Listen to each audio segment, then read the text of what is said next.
Hello friends, કેમ છો? જય શ્રી કૃષ્ણ. તો જો આ અમે ટેબલ લાવ્યા છીએ. અહીંયા આઈકિયાનો શોરૂમ છે અને આ જે છે એ આખું તમને આ પાટિયા જેવું દેખાય છે, આ ટેબલ છે.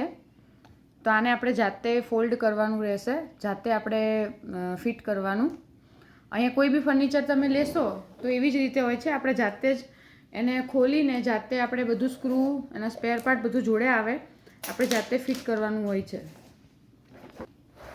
તો જો આ સ્ક્રૂ પણ આવી રીતે આપેલા છે અને આ એના પાયા છે અને આ પાછળનો નીચેનો ભાગ છે ટેબલનો અને આ હોલ તમે જોઈ રહ્યા છો. હવે આપણે સ્ક્રૂ ફિટ કરી દઈશું. જો ત્યાં આગળ સ્ક્રૂ ફિટ કરીને પાયા ફિટ કરી દેવાના. જો આવી રીતે આ ફિટ કરવાનું હોય છે. તો આ જો ટેબલ રેડી થઈ ગયું છે. જો આ તમે જોઈ શકો છો. તો અહીંયા આ ટાઈપનું ફર્નિચર મળતું હોય છે.